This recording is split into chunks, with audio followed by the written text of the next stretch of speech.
Esto es Crimicápsulas, entrevistas breves, temas que impactan. Criminología al alcance de todos. Porque entender el crimen es el primer paso para prevenirlo. Hola, ¿qué tal? Hoy día estamos con María Alejandra Jiménez Ramírez, estudiante de criminología. En este día de hoy vamos a poder hacer unas entrevistas desde la perspectiva de un estudiante. Anteriormente lo hemos hecho con profesionales del campo de la criminología, pero el día de hoy queremos ver esta parte vocacional. ¿Qué tal, María? ¿Cómo estás? Hola, Abraham, ¿qué tal? Muchas gracias por invitarme. María, ¿qué tal? Justo entonces vamos a empezar la entrevista con una pregunta que creo que es incisiva para poder hablar de esta experiencia como estudiante. Por ejemplo, si haces una retrospectiva hacia atrás, ¿qué momento o experiencia personal crees que te ha marcado en la decisión de estudiar criminología? La verdad, muchísimas. Al crecer en Lima, eh, que es una ciudad bastante insegura, especialmente una ciudad donde los colegios no están 100% regulados, viví una serie de acontecimientos que me hicieron querer poder ayudar sobre todo a las víctimas, a que tengan una voz, a que puedan ser escuchadas y a intentar entender un poco más el comportamiento de por qué estos agresores hacen lo que hacen, ¿no? Entonces, investigando un poco más, conocí la criminología y fue algo que quise aprender de primera. ¿Y recuerdas ese momento exacto en el cual dijiste, quiero ser criminóloga? ¿Cómo sucedió? ¿Qué pasó? ¿Qué estabas haciendo justo en ese instante? Recuerdo haber visto Recuerdo haber estado investigando, me acuerdo, muchos casos de terrorismo, tanto de terrorismo como de abusos sexuales, ¿Mm? porque ya iba conociendo un poco más de estos temas. Y recuerdo haber dicho como, yo quiero ser parte de esto, yo quiero hacer un cambio. Y creo que tenía 14 años. En verdad fue desde muy temprana edad que supe que quería ser parte de criminología. Y bueno, como sabemos, la criminología, al menos en el Perú, es poco conocida, no se habla mucho, es confundida mayormente con la policía, con el área criminalística.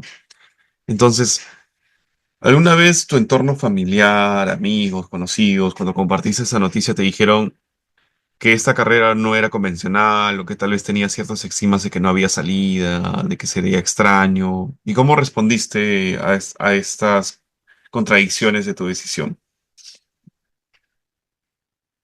Todo el tiempo, no tanto por mi familia la verdad siempre estuvo súper interesada en que yo estudiara esta carrera, Mm.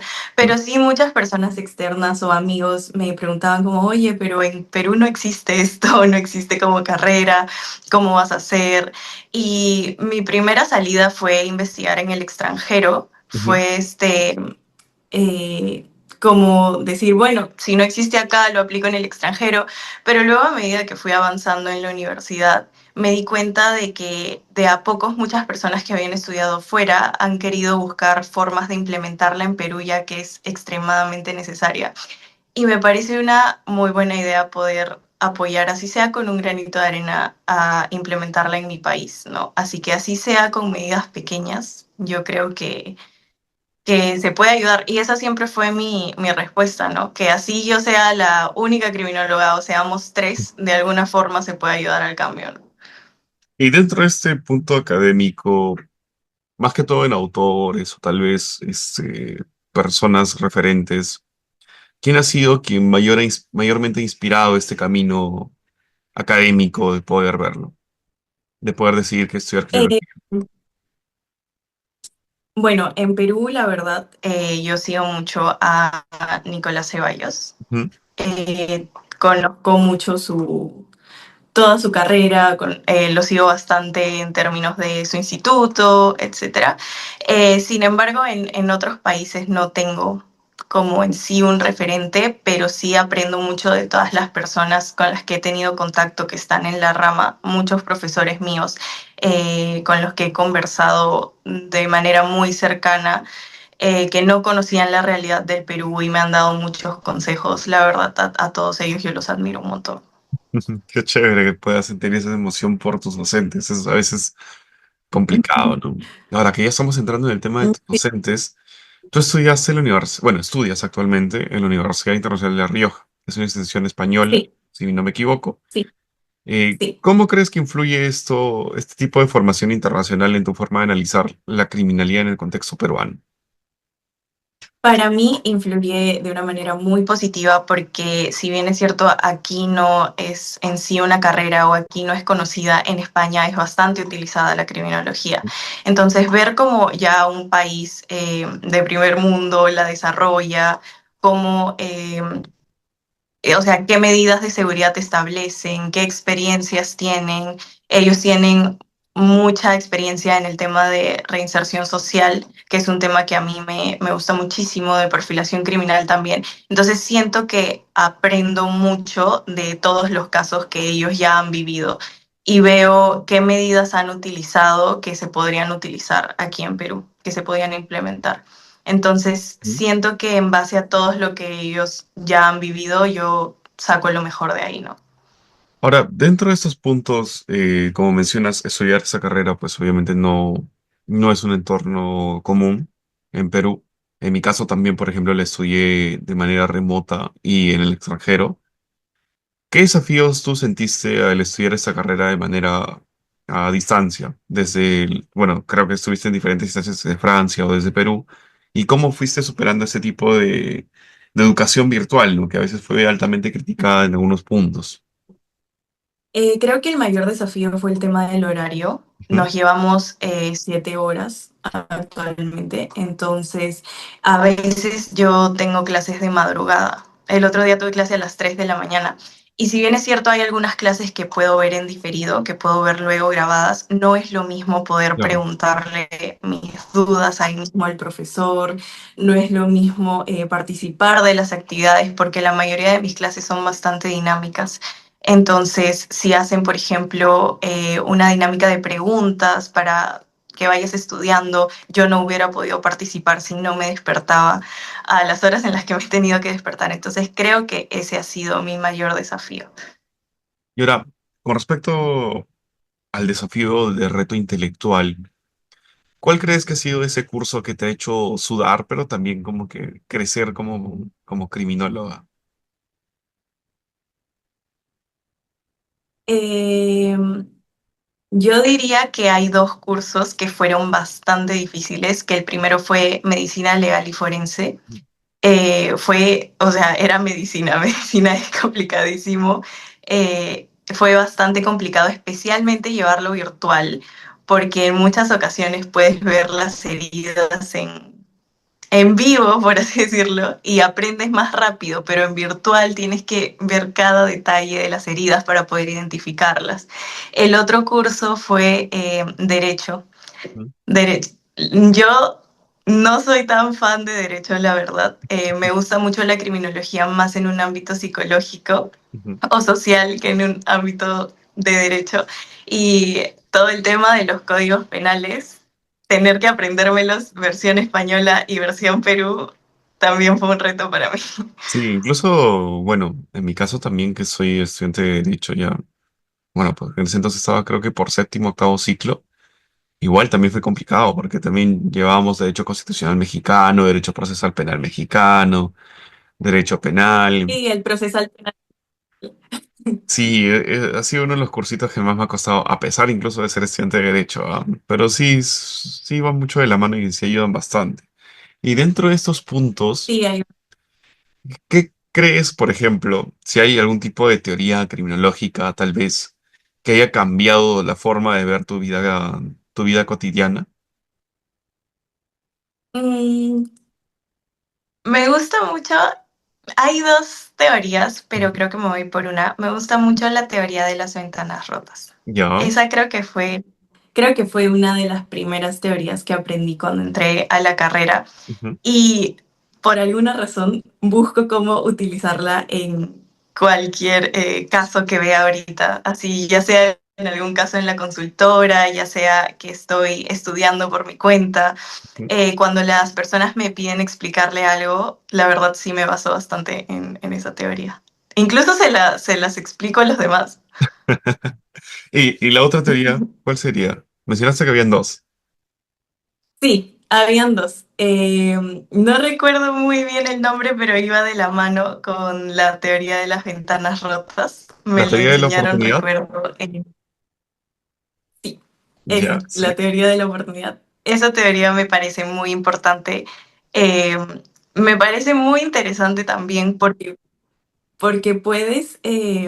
Ujú. puedes investigar sobre en verdad realmente qué mueve a una persona a cometer delitos, cómo puedes prevenir esos delitos de una manera un poco más general, ¿no? Porque no te estás, o sea, no estás especializándote, si bien es cierto, en un individuo mismo, más que en varios, en una teoría en general. Entonces sí, Ahora, esa también me gusta muchísimo. tal vez bueno, como estos videos van orientados a un público general, ¿podrías contarnos un poquito de qué son las teorías de las ventanas rotas? Sí, bueno, de la manera en la que yo la aprendí un poco es más o menos con un video y una historia, que es que, por ejemplo, en una calle está bastante descuidada, está con las ventanas rotas, por así Ujú. decirlo, una persona es más propensa a delinquir en ese lugar que en un lugar donde está bastante cuidado, donde hay árboles, donde las ventanas no están rotas. Claro. Entonces, eso creo que podría ser la manera más fácil de entender la teoría desde un ámbito no criminológico. Ahora, para el público hay que entender, por ejemplo, que para quienes ven que son estudiantes de diferentes carreras o que quieren estudiar esto, esta teoría de las ventanas rotas va muy relacionada a la rama de la criminología ambiental, que vimos, por ejemplo, en Ujú. un video anteriormente que subimos también dentro del canal, en las redes de TikTok o Instagram. Y para complementar la teoría de la oportunidad, vendría a ser justo lo que menciona María, que son esos factores que facilitan a la conducta criminal. Por ejemplo, un ambiente poco iluminado, un ambiente sin vigilancia, que no haya un control eficaz de esos tres puntos o pilares de observación, que brindan al delincuente la oportunidad de delinquir, y también podemos evaluar incluso los factores de victimología, que son también interesantes en esta rama. Justo que es interesante que lo hayas mencionado, porque casi se menciona mucho en varios espacios, pero casi no se profundiza. Muchísimo, muchísimo. Para mí es la base, en verdad, de muchos temas de criminología. Sí, realmente es una base importante de entendimiento, ¿no? Ahora, ¿qué materia justo de estos campos crees que te hizo cuestionar lo que sabías o te hizo dudar sobre la carrera? Am, Creo que una de las que me hizo dudar de cuál era el enfoque de la carrera Ujú. fue ciencias forenses, Ya, porque recién la tuve cuando estuve empezando en la universidad y tenía todo ese dilema entre criminología, criminalística, que física. tienen muchas personas y que todo el mundo lo confunde. Creo que eso fue lo que me hizo dudar un poco de cuál era el enfoque de la carrera. Si bien criminología es súper amplia, o sea, puedes darle distintos enfoques, hay distintas áreas, creo que sí, ciencias forenses fue un curso que me hizo como que confundirme un poco, pero ya a medida que vas avanzando esa confusión se va totalmente. Claro, ya no caemos en el cliché de confusiones, ¿no? Sí. Ahora, dentro de tu entorno académico, ¿tú has desarrollado un tipo de técnica o método de estudio que podrías recomendar tal vez para los que son estudiantes de criminología? Sí, yo soy una persona que se distrae muy fácilmente, pero a la par que cuando se concentra ya no sale Ujú, de ese enfoque. Entonces, lo que yo hago no es tanto leer, porque para mí leer no funciona. ujú. Si comienzo a leer, llega un punto en el que estoy leyendo y no estoy entendiendo nada. Pero a mí lo que me sirve es hacer resúmenes sobre todo lo que he entendido de mis clases. Una vez que tengo esos resúmenes, me hago exámenes a mí misma. Por ejemplo, hago todas las preguntas, saco el temario, hago preguntas y yo solita las voy respondiendo. Y como que en la parte de atrás de un papel pongo la respuesta correcta. Y así hasta que yo misma pueda explicar 100% la respuesta. O sea, Ah, no decir como que una respuesta general, sino poder explayarme en el tema. Y no Como paro hasta que las, llego a ese punto. Eso como es lo las único flashcards, que me ¿no? funciona. Creo, algo así. Sí, sí, pero no decir exactamente la respuesta que he escrito atrás, sino poder explayarme del tema sin necesidad de leer el temario. Ah, ya, o sea, no específica ni literal, sino ya tú lo vas Claro, ampliando. Ah, está chévere, ¿ah? Buen Sí. método. Y con respecto a ello, por ejemplo, hemos visto en tu currículum que nos apuntaste, ¿cómo gestionas este tema del tiempo y peor todavía con estas diferencias horarias con respecto a entre los estudios, voluntariados y los cursos externos que has llevado? Muchas veces por el tema del horario, mis clases podrían ser en un máximo hasta el mediodía. A veces sí se van hasta las 2 de la tarde o 3 de la tarde, especialmente cuando la diferencia es de 6 horas. Cuando ya cambia, bueno, ahí va lo mismo, entre un rango máximo, mediodía, yo estoy terminando clases. Entonces, a partir de ese horario, yo hago los voluntariados, yo hago todos los temas de la consultora, yo busco incluso nuevas iniciativas en las que pueda participar, así que a veces tengo días muy ocupados y a veces tengo días bastante libres. Así que intento manejar un poco los horarios para no llegar a esos extremos, sino tenerlo todo parecido en Ah, un tema de ¿usas ocupados. algún tipo de herramienta de gestión? O sea, por ejemplo, no sé, Google Calendar o algo por el estilo.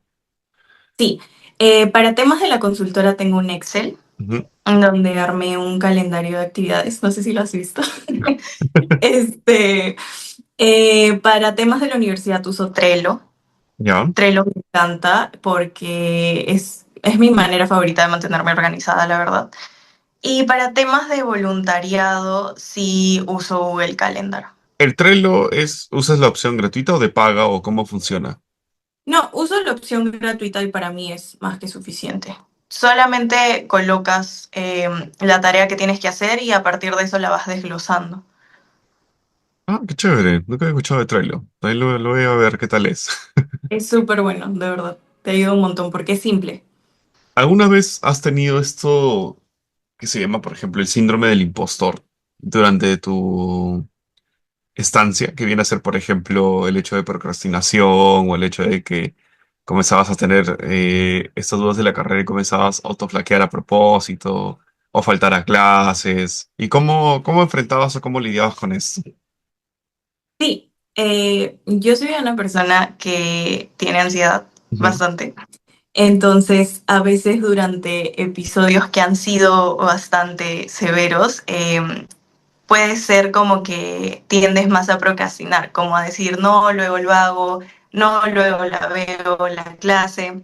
Especialmente caer en eso cuando tus clases son virtuales, ¿no? Porque no es que tengas que ir a un lugar y que te vayan a tomar asistencia ahí, sino que es solamente o no abrir tu laptop o abrirla, ¿no? Claro. Entonces, sí, sí me ha pasado. No me ha pasado tanto, la verdad.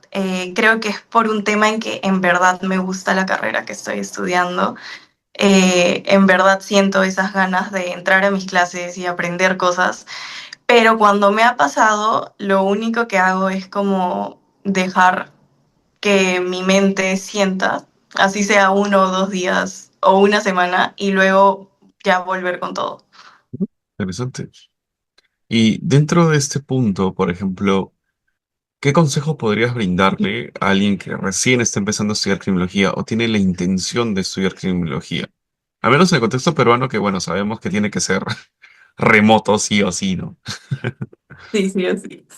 Creo que mi mayor consejo sería primero que investiguen bien de qué se trata la carrera, porque muchas veces nos dejamos llevar por lo que vemos en televisión Ujú. o por la confusión entre criminología y criminalística y de repente entras a la carrera y te chocas con que tiene 40 cursos de derecho, tienes antropología, tienes medicina, entonces creo que ese sería mi principal consejo. Investiga realmente si te gusta porque se lee un montón, es una carrera preciosa, pero es una carrera donde tienes que estar realmente dedicada. Ahora, dentro de tu experiencia ya en estas clases virtuales, ¿has tenido algún tipo de anécdota que sea curiosa o tal vez muy emotiva que recuerdes con cariño de tus clases, tus docentes o algún trabajo grupal que has tenido en ese transcurso? Ujú.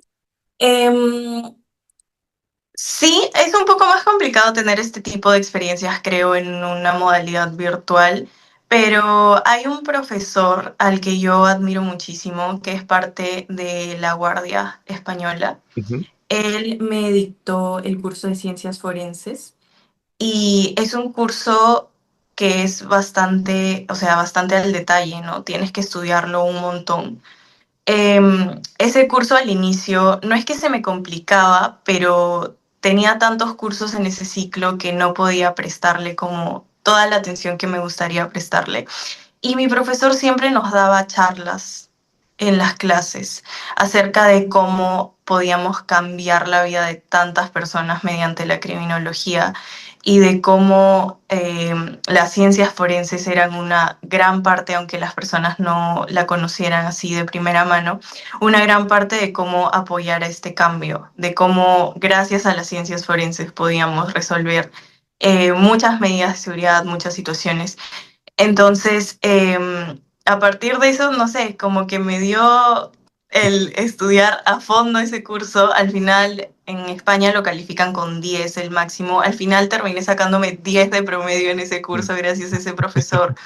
Y ahora sigo a ese profesor en redes, lo sigo, sigo todo su carrera profesional, su experiencia profesional, y cada vez que necesito como ese boost de pasión en criminología, porque a veces puede ser abrumante tener tantos contenidos, tener tantas salidas, ver que en Perú no existe la criminología casi, entonces siempre como que voy hacia ese profesor, ya sea de poder conversar con él, ya sea de pedirle ayuda en algunas cosas que aún no entiendo o que no me parecen justas. Entonces creo que él, más que una situación, es una persona la que me ha marcado en la universidad, ¿no? Que sería él.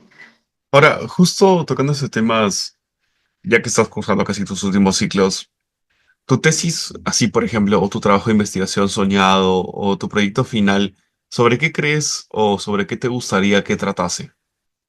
La verdad me encantaría que sea, tengo dos posibles temas, la verdad. Me encantaría que sea sobre reinserción social en Perú, Ujú. sobre cómo se maneja todo esto en las cárceles de Perú, sobre cómo está la infraestructura en las cárceles de Perú, sobre cómo esto ayuda a que una persona que está ahí pueda salir y volver a integrarse en la sociedad.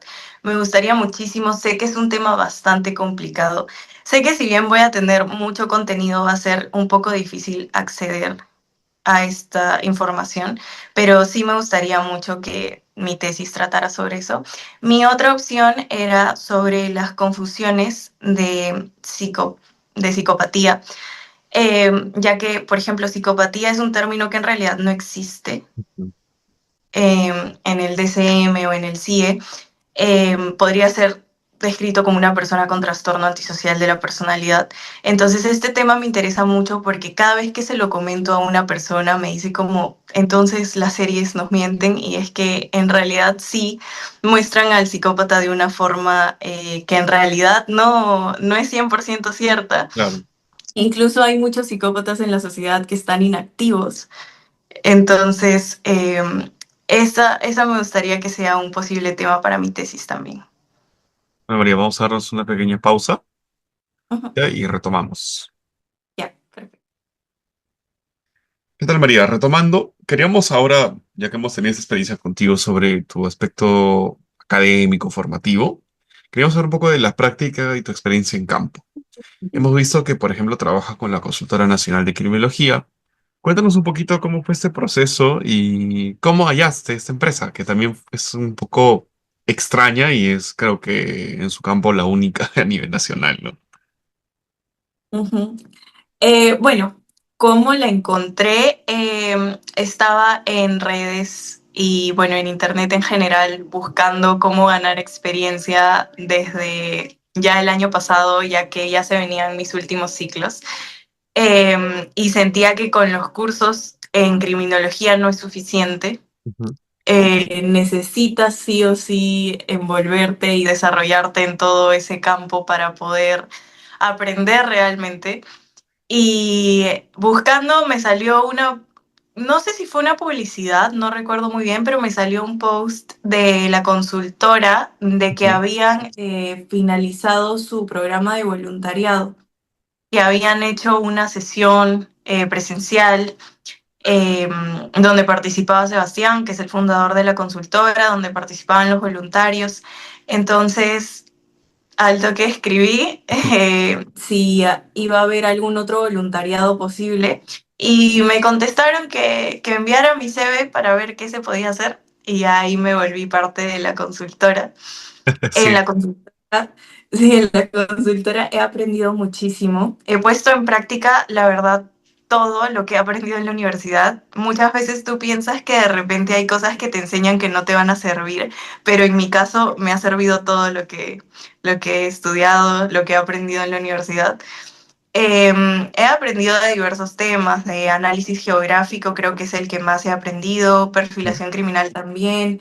em, Inteligencia artificial, criminología ambiental, muchísimo. y la consultora Y, aborda varios temas. pero sobre todo creo que uno de los temas que más me sorprende es el tema de la inteligencia artificial a nivel criminológico y cómo se puede utilizar, ¿no? Para beneficio propio. Claro que también está haciendo un boom en zonas de México, como también de Europa en su aplicación, ¿no? Sí. Sí, justo bueno, en mi caso también estuve una temporada en la consultora nacional de criminología, justo con Sebastián Flores estuvimos justo organizando, bueno, en mi parte estuvo temporalmente un tiempo en el voluntariado, que justo mencionas, que fue justo para poder Mm, expandir, ¿no? Justo que también la consultora tiene bastante esta proyección social, ¿no? Ahora, dentro de este trabajo que mencionaste de criminología ambiental, me imagino que han hecho el enfoque de prevención del delito ambiental, del diseño ambiental, que son, creo que en siglas, el CPTD. Entonces, sí, ¿qué tal la experiencia desarrollando este campo? me encanta. Interesante, muy diferente a lo que te enseñan respecto a aplicarlo. Cuéntanos. Para ser honesta, no fue diferente a lo que me han enseñado. Simplemente sí fue un poco difícil ya aplicarlo a casos de así de la vida real, ya envolverme así en vivo, no solamente estudiarlo, no solamente hacer tareas, Claro. sino ya ser partícipe de. Me gusta muchísimo la criminología ambiental. No le había tomado tanta atención como una rama que me gustara tanto, pero ahora después de todo lo que he trabajado en la consultora, la verdad es que sí, la verdad es que el peso que tiene sobre la delincuencia es que la gente no terminaría de entenderlo. No. Ahora, dentro de este punto ya visualizado de la consultora, un poco ya en la experiencia de cómo se desarrolla el campo laboral, ¿qué tal crees o cuál crees que es el rol de un criminólogo en el territorio cuando trabaja desde la prevención? ¿Lo sientes que es respetado en Perú? No. Yo siento que la prevención en Perú es un término que prácticamente no existe. En Perú estamos muy acostumbrados a intentar solucionar los problemas cuando ya están súper graves, cuando ya se agravaron muchísimo. Nunca vemos el tema de prevención, nunca nos imaginamos o sea, poder pagarle a alguien para que haga un plan de prevención.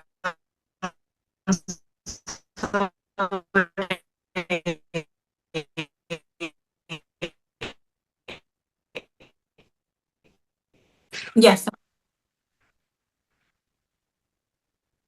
Ya, justo tenemos un pequeño problema técnico. Nos quedamos, por ejemplo, en el tema de cuál era tu opinión con respecto al rol criminológico en el territorio peruano y si este realmente era respetado desde la prevención, ¿no? Yo considero definitivamente que no, que prevención no es un término que se utilice en Perú en sí. Creo que en Perú estamos muy acostumbrados a resolver los problemas cuando ya están eh, totalmente agravados. Creo que no hay forma que aquí a alguien se le pueda imaginar pagarle a una persona por crear un plan de prevención para un problema que aún no existe, pero que te podemos asegurar que va a pasar. Claro, sí. Entonces, sí, no hay forma que se tomen esas medidas a largo plazo. Nos gusta, por así decirlo, los resultados ahí mismo, ¿no? Si ya hay un problema, resolverlo. Y al final ni siquiera se terminan de resolver y vuelven a pasar. Sí, somos muy reactivos en el Perú Sí, frente a los problemas de seguridad. Ahora, dentro de tu trabajo social, que me interesó mucho, que era, por ejemplo, que fuiste mentora en Tarpu y Warmi, así se pronuncia, si es que no estoy mal. sí. Estuviste, creo que en este proyecto en contacto con adolescentes en riesgo, ¿no? Niñas y adolescentes en riesgo.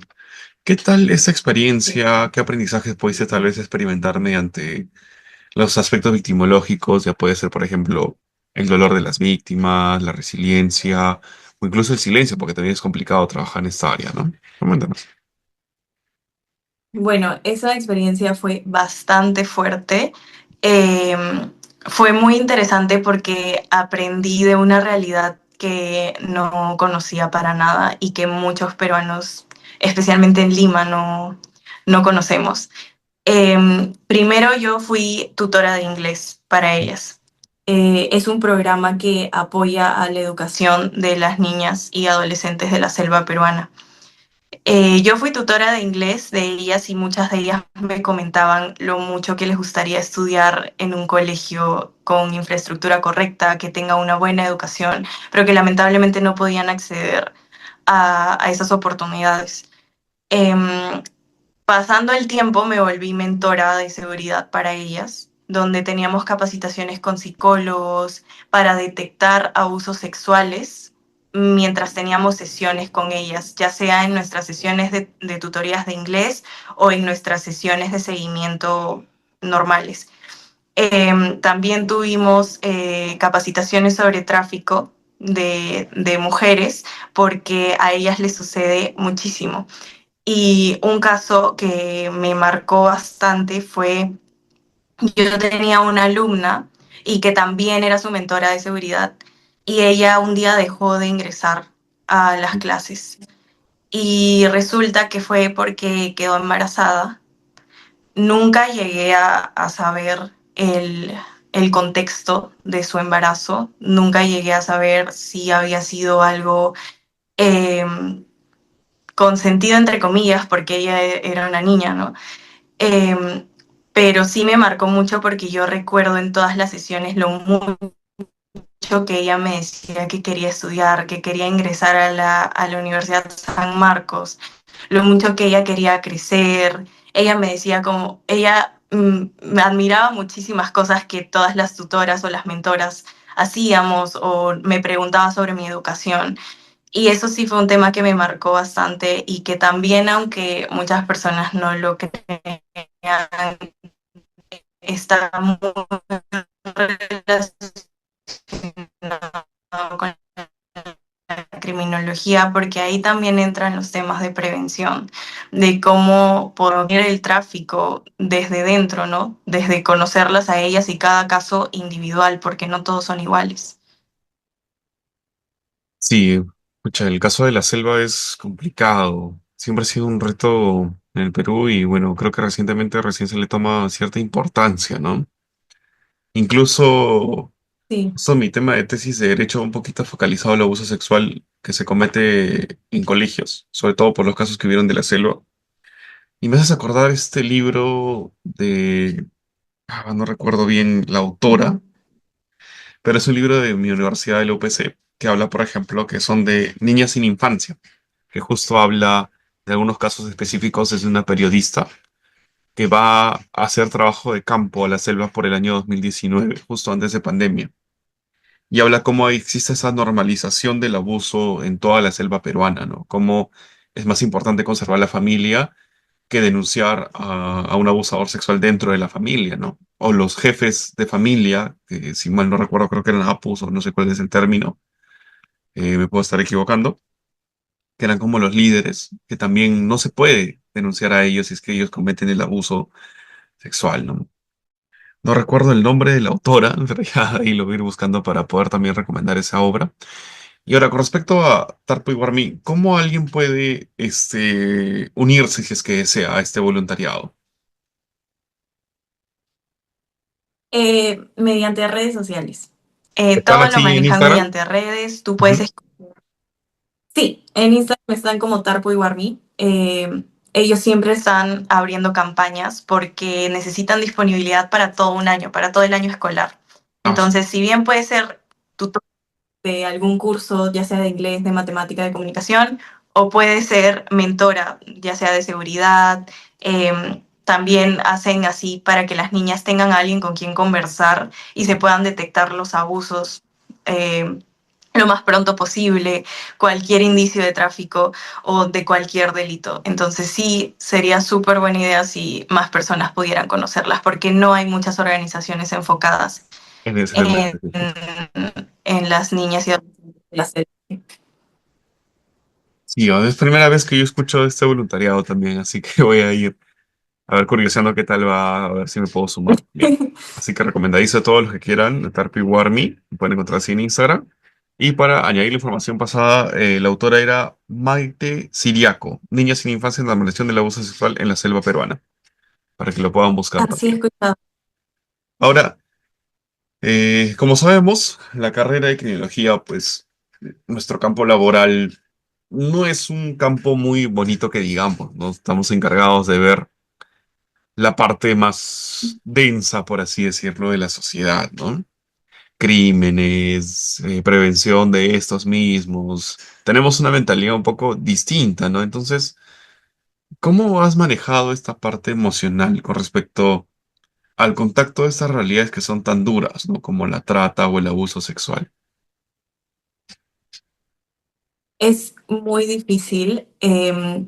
Nosotros en sí vemos la peor parte del ser humano, ¿no? Analizamos las peores fases que puede tener una persona y creo que es importante. Un consejo que me dieron, por ejemplo, a mí en la universidad es que por más que suene un poco frío, o sea, debes tener tu parte humana y tu parte empática, pero cuando estás trabajando en un caso debes verlo como lo que es, como un caso, como un objeto de estudio, para poder así mantener tanto tu visión como no involucrar tus sentimientos, no involucrar ese lado humano que obviamente todos tenemos, porque ser criminólogo no te quita el ser humano. Claro. Entonces, creo que ese sería lo que me llevo, ¿no? Mantener esa visión de que son tu objeto de estudio, ¿no? Ahora, para terminar el tema denso, porque sí, es un tema fuerte.